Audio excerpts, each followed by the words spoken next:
Patuloy po ang kampanya laban sa vote buying at iba pang mga updates sa nalalapit na barangay at sangguniang kabataang eleksyon sa taong ito. Yan ang ating pag-uusapan kasamang tagapagsalita ng Commission on Elections, Director John Rex Laudianco. Magandang tanghali sa iyo, Director, Sir. Magandang tanghali po, ADG John, Ma'am Nina, at sa lahat po natin taga-subaybay. Good afternoon po. Maraming salamat po sa pagsama niyo sa aming programa. Simulan na natin, Sir, no? Kasi alam naman natin, pag eleksyon, laging mainit na usapan ang vote buying. No? At ang sinasabi nga ng iba, itong vote buying is a infringement of our democracy. Kasi parang lumalabas,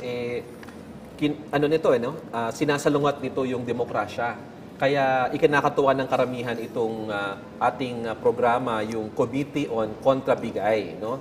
Pwede niyo po pang ipaliwanag sa amin kung ano yung gusto nating mangyari dito sa programang ito. Opo. Siguro po, ADG John and Ma'am Nina, simulan natin po noong 2019. Yes. Tayo po ang magkakasama nung nasimulan po ito noon. Ano? Oo, kayong dalawa pala yung magkasama. Nasa DILG pa ako Nasa noon. DILG pa po. Iba pa yung mga commissioners noon. Tama po. So ito po, laging ang konsepto kasi, hindi naman po kayang kalabanin ng COMELEC lahat. Itong problema na to, ang tawag po namin dito, ang modernong cancer ng lipunan natin. Kaya nga po noong 2019 na konsepto, whole of government approach, magkakasama po kami. DILG, PNP, NBI, AAP at iba't ibang ahensya pa ng pamahalaan. DOJ, Public Information Agency at iba pa. Ito po ngayon, papunta sa 2023 Barangay at SK elections, ginawa na po ng COMELEC na isang standing permanent committee. Kung dati po, AD John, task force lang tayo, ngayon po ay formal na committee na. So dahil po ito'y formal na committee na, hindi po titigil ng pagtatrabaho ang Committee on Kontrabigay dahil lang sa halalan. Pagkatapos po ng ating halalan, tuloy-tuloy po prosecution ng cases hanggang sa mapakonvict natin sila at tutuloy hanggang 2025 national and local elections. Same format pa rin po tayo, magkakasama pa rin yung mga dating ahensya, pero pinalakas po at pinalawig po yung kapangyarihan nila. Mamaya po siguro pag diniscuss natin pati yung mga presumptions na pagtutuunan ng Committee on Kontrabigay, iyan po yung ginawa natin ngayon for 2023. Yes, so pag-usapan po natin kung paano natin i-implement to, no? Kasi ang ibang sinasabi, kung di na mawawala siguro yung vote buying na yan kasi nasanay na yung Parang mga tao. Parang parte na siya ng kultura. Kumbaga, it's nakagawi na. Kaya parang feeling ng ilan, puro salita lang. Ano po ang masasabi nyo dito? At meron rin kayong task force anti-EPAL. Gusto ko yun, anti-EPAL. Tama po. Kasi po, ang talagang original na ating election offense po ito kasing vote buying at vote selling. So pag election offense po siya, criminal. We have to file cases in court. Our evidence should stand up to the scrutiny. Yes. Ang mahirap po kasi pagka ito ay sa korte, abutin talaga ng ilang taon, kailangan makakuha kami ng conviction bago po namin sila mapadisqualify. But this time po, both in the task force anti-EPAL, both in a Committee on Kontrabigay, hindi lamang po yung criminal offense na tutuunan namin, kundi po yung petition for disqualification. Ang habol po namin, mauna naming mapadisqualify sila, matanggal sila sa listahan ng kandidato, at hindi kami hinto doon. Then the criminal offense of the election offense will proceed. Katulad po nitong Task Force Anti-EPAL, tinututukan naman po nito yung ating premature campaigning. Kung mapapansin niyo po siguro, pagpunta natin sa studio, malinis po ang ating lugar. Bihirang-bihira po kayo makakita. Kasi isa po yan sa ginagawa namin tuwing umaga ni Chairman Garcia. Nag-iikot po kami kung saan kami makakakita pa ng illegal campaign materials. At pinapatanggal nyo. At pinapatanggal po namin, show cause orders, halos 4,000 na po napadalan. At nung last Friday po, yung kauna-unahang batch ng 35 na napadalan namin ng petition for disqualification. Formally filed na po, ADD John, Ma'am Nina. Ano ang mangyayari dito? Pagka po sila ay dinisqualify ng COMELEC, automatic po tanggal po sila sa listahan ng kandidato. Hindi na po sila makakasama. At hindi kami hinto doon. After that po, we will be conducting a preliminary investigation to determine kung may probable cause kami, proceed tayo doon sa ating election offense. Dahil po yung Section 80, nanganganak po ng dalawa yan. Section 80 of the Omnibus Election Code is premature campaigning. On the other side, connected sa Section 68, yung disqualification.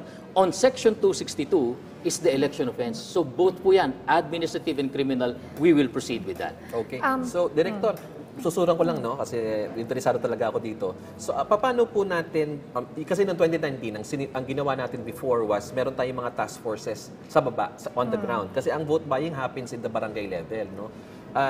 Ngayon pong taon ito, as you mentioned, the same process, hanggang munisipyo na ba tayo ngayon or hanggang probinsya pa rin yung napagkasunduan sa COMELEC? Ako po, natatandaan ko po, kayo nga po yung nagmungkahi noon na dapat bumaba tayo sa munisipyo. Kaya nga po, ngayon po, ang committee natin, ang Task Force Anti-EPAL, based na po siya sa municipalities and cities. Pero hindi po tayo huminto dyan.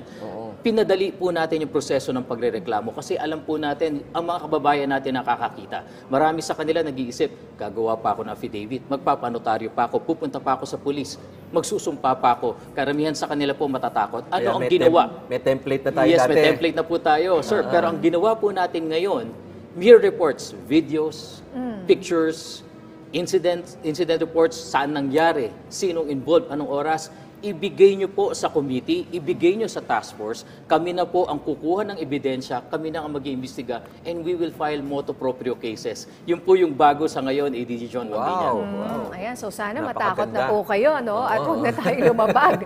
Huwag tayo maging, EPAL, ano po. But sir, so far, meron na hubang na disqualify na kandidato? Sa ngayon po, Ma'am Nina, wala pa. Pero inaasahan po namin na doon po sa around 4,000 na napadala ng show cause orders, ang tingin po ng Task Force Anti-EPAL, meron po tayo dyan around 500 na solid case. So ina-expect namin yung 500 na yan na nasimulan last Friday. Tuloy-tuloy po yan. Ngayon, meron pa rin silang ipa-file na case hanggang maubos po namin lahat na talaga ng merong potential. Yan po ay talagang magre-result sa disqualification. At ang commitment ng Commission and Bank po, tatanggalin sila sa listahan bago mag-October 30. Wala na sila doon. Wala na po sila sa listahan. Wala na sila magagawa doon. Tama po, akyat na lang po sila sa Supreme Court. If they could not get a temporary restraining order within 5 days, that Commission's resolution will become final and executory and we will remove them from the list of candidates.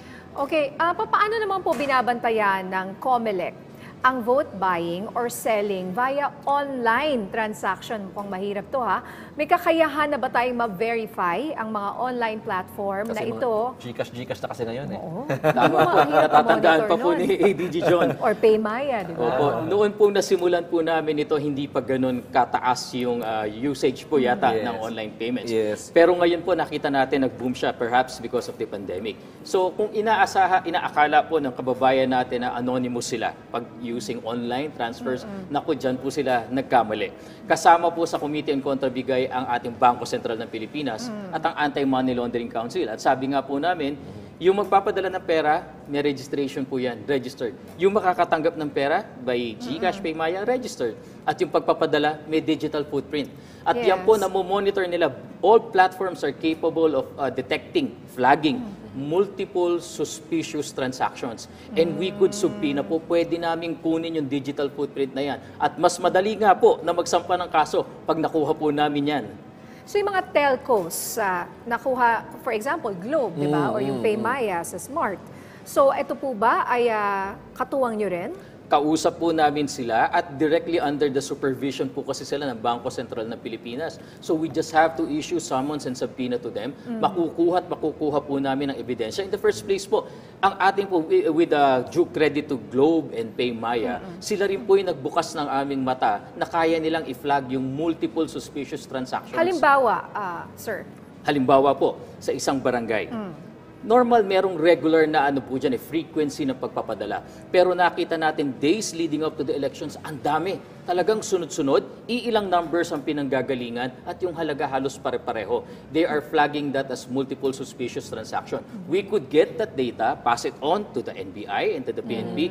We could investigate po kung nagagamit yan talaga sa vote buying at vote selling. And we could start from there. Yeah.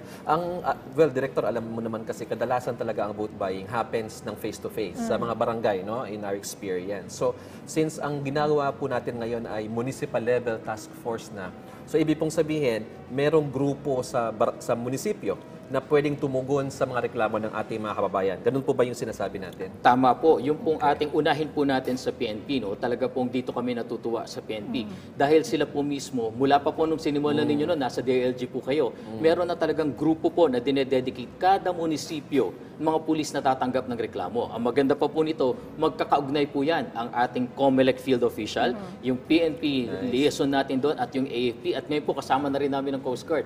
Magkakasama na Ako po si Coast sila. Guard na naman. Coast Guard. Baka Nagmi-meeting mamaya na po. kasama ka na rin Ito ng talaga- National Security Ito Council. talagang si Coast Guard eh. Nagmi-meeting na po kami every week at yung pong action namin both sa anti-EPAL and sa ating vote buying concerted efforts na po yan talaga. Okay, so Director, sa mga kababayan po natin gustong mag-report, kasi before, ang ginawa namin niya is may template na kami ng complaint form, hindi na kailangan pumunta sa abogado, mag-fill up na lang siya doon, tapos isusumite. Paano po magreklamo ang ating mga kababayan kung meron silang na-monitor na violation ng ating anti-EPAL at dito rin premature campaigning at dito rin sa vote buying natin? Opo. Sa pareho po, doon sa premature campaigning at sa vote buying sa ating mga kababayan, nandun pa rin po yung template namin. Pero wag po kayo mag-alala, mas pinadali namin. Yung pong inyong makukuhan dokumento, pictures, videos, yung information na maibibigay nyo, napakalaking tulong na po niyan. Sino, kailan, saan. Ipadala lamang po via email, kahit nga po messenger, tumatanggap po kami dyan. Sa Instagram po, naka-pin na po sa Facebook page ng COMELEC yung contact details both po ng anti-EPAL at ng Committee on Contrabigay. Ipadala nyo lang po dyan at ang mga lawyers po ng COMELEC ang nag-evaluate. Kung kailangan magpadala po namin ng investigator sa lugar to get the evidence, to start the evidence and investigation, gagawin po namin yan para sa inyo. And we will maintain confidentiality po dito. Meron bang numero, sir, or Facebook page or saan pwedeng mag-report ang ating mga kababayan? Meron pong Facebook page po ang ating Task Force Anti-EPAL. May Okay. Facebook page po mismo ang COMELEC. May Facebook page po ang Committee on Contrabigay. We all have emails po there. Ayan po, nasa screen po yata yung sa Anti-EPAL. May Ayun. QR codes na rin Ay, po may ang mga lahat QR, ng committees namin. Nag-improve na? Oh, wow. Nag-improve na po. So sa pamamagitan po niyan, magpadala lamang po kayo ng impormasyon. Huwag po kayong matakot. Yung pong pinadala namin na 4,000 ngayon, hindi po namin dinisclose yung kanilang identities. Ang ginawa po namin, sinight namin sa show cause orders saan namin nakita yung violation at anong ebidensyang hawak namin. Alam mo sir, nung 2019 elections, nang unang sinimula natin to, ang dami kong natanggap na reklamo sa mismong aking sariling social media account. Yes. Ang napapansin ko lang, kulang din sa ebidensya yung ating mga kababayan. So kung sa ating po mga kababayan nanonood ngayon, kung talagang naniniwala kayo na may nangyaring kakamalian o violation, bigyan nyo ng ebidensya ang COMELEC, di ba sir? Kasi kung minsan, nagagamit din sa politika, syempre, kalaban. pwede rin. Kalaban, Oo. gagawa ng senaryo na kesyo may violation, wala naman pala. Nasasayang din ang oras ng COMELEC. So, kailangan, hanapan nyo ng ebidensya para mag-prosper in court, di ba sir? Tama What po. kind of evidences do you think would be useful to the COMELEC? Una po sa lahat, sa illegal campaign materials po tayo. Pag naituro niya sa amin, agad-agad kukunin po namin yung illegally posted campaign material na yan. Pagdating naman po dun sa ating vote buying at vote selling, siguro po sapat na makuha na namin kayo ng statements. Kailangan po kasi ito dahil kayo yung magpapatunay nung nasaksihan ninyo. Pero sabi nga po namin, kung kinakailangan namin maintain ang inyong confidentiality, huwag po kayo mag-alala. Kasama rin po namin ang DOJ Witness Protection Program. Kung pagdating po sa prosecution ng cases na ito, kailangan nyo ng proteksyon, kasama nyo po kaming lahat dito. Ayan, paglilinaw lang din, Director, no? Minsan sa social media, particular sa Facebook, nagagamit po yung mga group chats o yung mga private messaging sa pangangampanya. Paano rin po natin mababantayan ito? Yung po kasi mga private messages, tama po yan, napakahirap dahil limited po yung access natin. Kung sino lang po yung miyembro ng chat na yon, sila lamang po ang nakakakita. Pero based po dun sa experience namin sa 4,000 pinadalan po namin ng show cause orders, meron po dun na nag-screenshot nung kanilang messages. At kaya nga po ito, sabi namin, hindi po kami nangangamba na sa pagsasagawa nito dahil yung 4,000 plus po na yan, galing po mismo sa mga kababayan natin na naglakas ng loob. Sana po mas dumami pa, kaya nga po gumagawa kami ng paraan, mas madaling mabigay sa amin, mas dadami po ang magsusumbong. Naku, napakaraming trabaho ng Law Department Oo nga. na COMELEC nito, no? Nakakatulog pa ba kayo, sir? No? Ito, meron pa tayong tanong mula sa ating kasamahan sa media po na siya Sam Medinilla ng Business Mirror. Ano po ang magiging impact ng signing ng MOA ng COMELEC with Public Attorney's Office or ng PAO? At yan pong MOA signing po na yan ay nagaganap ngayong Ngayon. umaga. No? Ganito po yan. Nung nabanggit namin po ni ADG John kanina yung whole of government approach, simula po yan sa pagtanggap ng complaint, pag-iimbestiga ng ating PNP at ng NBI, hanggang sa case build-up, pangangalap ng ebidensya, ipapasa sa COMELEC prosecutors, papasa sa DOJ prosecutors. At ito po, kung kinakailangan ng ating kababayan ng tulong ng abogado sa anumang paraan po, sa anumang aspeto, nandyan ang Public Attorney's Office na nag-volunteer ng kanilang services. Kasama rin po namin ang Integrated Bar of the Philippines. So pag tinignan niyo po, hanggang matapos ang kaso at maipakulong natin sila, hindi po mawawala ng kasama ang ating mga kababayan. Yun ang benefit ng pagtulong ng Public Attorney's Office. Tanong naman po mula kay Zon Ballesteros ng IBC13. Ano na po ang status ng Socorro, Surigao del Norte? Posible bang mailagay under COMELEC control or mapasama sa red category for BSK elections? Ano po ang preparations ng COMELEC sa lugar at baka po may data ilan po ang botante natin sa Socorro? Sa ngayon po, wala pang formal na deklarasyon ng COMELEC patungkol sa Socorro, Surigao del Norte. Iisa pa lamang po ang nadedeclare natin na under COMELEC control. Ito po yung lalawigan ng Negros Oriental. Dineclare po namin under COMELEC control. Ang purpose po ay para walang postponement sa October 30 ang halalan dyan. Now, going to Socorro po. Sa ngayon po kasi pumapasok pa lamang ang reports at ang evaluation ng aming partners, AFP, PNP, Coast Guard. In fact nga po, kahapon, sa tulong nila, kami po ay nagtatag ng checkpoints doon. Tumutulong na po kami, gun ban checkpoints at iba pang prohibited acts. Yun po yung purpose ng ating checkpoints doon. So malalaman po natin sa susunod na lugar. Pero nagbitiw po ng salita si Chairman Garcia. Ang sabi po niya, kung kinakailangan naming i-COMELEC control ang Socorro, Surigao del Norte, hindi po magdadalawang isip ang COMELEC. Matuloy lamang halalan dyan. Maproteksyonan ang kandidatong mangangampanya at yung mga kababayan natin makaboto ng malaya at makabalik ng kanilang mga tahanan ng malaya. Okay, sir, follow-up question po ito from Zon Ballesteros ng IBC 13. May mga kandidato ba sa Socorro na lumapit sa COMELEC o sa mga otoridad asking for security? Sa ngayon po, wala pa kaming formal na datos dyan. Pero meron pong mga kumakausap na kandidato doon po sa aming local field officer. Siguro po, at this point, hindi ko muna i-disclose. Pero ang sinasabi po namin dito, bukas po ang COMELEC sa pagtulong kung kinakailangan ng seguridad, kung kailangan mag-report ng anumang pangyayari sa Socorro, wag po kayo mag-atubiling lumapit sa mga COMELEC field officers na nandyan po mismo sa Socorro at sa buong Surigao del Norte po. Okay. Tanong pa rin mula kay Zon Ballesteros, ano po ang update sa printing ng mga balota and other election paraphernalia, pati po sa pilot run ng automated elections? Tapos na po, mga 2 weeks na pong natapos natin ang 92 million ballots po na gagamitin sa barangay at SK elections. 24 million po dito ang sa SK, 68 million ang sa barangay. Natapos na rin po natin yung almost 100,000 na pang automated elections sa 3 barangay. Barangay Paliparan 3 at Barangay Zone 2 Poblacion sa Dasmariñas City at Barangay Pasong Tamo sa Quezon City 6 District. Meron pa po kaming isang natapos. Mahigit 2 milyong balota po para sa plebisito po sa buong lalawigan ng Bulacan. Isinabay na po kasi namin ang plebisito ng kung pagdedesisyonan ng mga Bulakenyo kung papayag ba silang maging highly urbanized city na ang San Jose del Monte, Bulacan. Buong Bulacan po ang boboto dyan at 2 milyon po sila na boboto dyan. Sabay na po sa October 30, yes or no po ang sagot nila doon. So, ilutin po natin, 15 to 17 years old, isang balota po ang tatanggapin ninyo para sa SK. Yung 18 to 30 years old, 2 balota po yan. Isa para sa barangay, isa para sa SK dahil up to 30 years old po, kasali pa rin sa Sangguniang Kabataan. 31 years old pataas, isang balota. Pero sa lalawigan po ng Bulacan, yung pong 18 to 30, 3 balota po kayo. Okay. Yung pong 31 pataas, 2 balota po. May distinction naman po. Yung balota po ng barangay, kulay itim po yung ating tinta. At malaking-malaki po doon, barangay nakalagay. Yun naman pong sa SK, kulay red po ang ating tinta doon. At yung malaking-malaki, Sangguniang Kabataan. So, hindi po magkakamali. Okay, last question na lang sa akin, Ninya. No? Kasi pinag-uusapan natin yung vote buying tsaka anti-EPAL.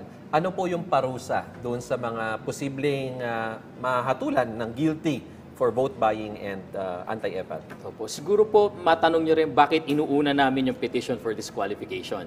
Ayan. Kasi yung petition for disqualification po ay kaya naming resolbahin sa COMELEC. At Before. kaya naming resolbahin bago maghalalan. Mabilis mong epekto nito, tanggal sa listahan ng mga kandidato. Okay. Unless makakuha po sila ng temporary restraining order mula sa Supreme Court, hindi po kami mapipigilan tanggalin sila. Going into the election offense po, ito po medyo matagal. Kailangan namin isampa sa korte. Pero ano ang parusa? Kasing bigat din po. Pagkakakulong ng 1 hanggang 6 na taon.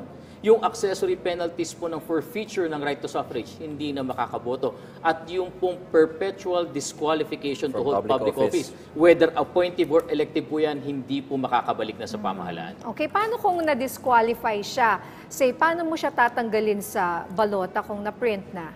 Opo, ang kagandahan po kasi ngayong Barangay at SK elections, manual elections po tayo. Ang balota po natin puro guhit lamang. Isusulat po natin yung pangalan na napili nating kandidato. So tatanggalin lamang namin po sa doon sa list of candidates. Kung meron po So kahit isulat mo yung pangalan nila, stray vote na po disqualified. yan. Stray vote na po yan. Patungkol naman dun sa 3 barangay na automated elections, tama po kayo, doon nakaprint na po yung pangalan nila. Wala rin pong problema yon dahil may power po ang ating Board of Canvassers na i-declare na stray ang mga boto po na yan.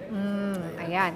So, ang dami talaga natin gustong itanong. Pero ito na po, panghuli na, paalala at mensahe nyo na lang po sa ating mga kababayan para sa nalalapit na halalan direktor. Sa ating po mga kababayan, sana po bigyang halaga natin ang Barangay at SK elections. Nung 2 taon sa loob ng pandemya po, naka-lockdown tayo. Naranasan natin lahat po, wala yatang Pilipinong hindi nakaranas, na lahat ng serbisyo ng pamahalaan, lahat ng tulong ay pinadaan sa pamamagitan ng barangay.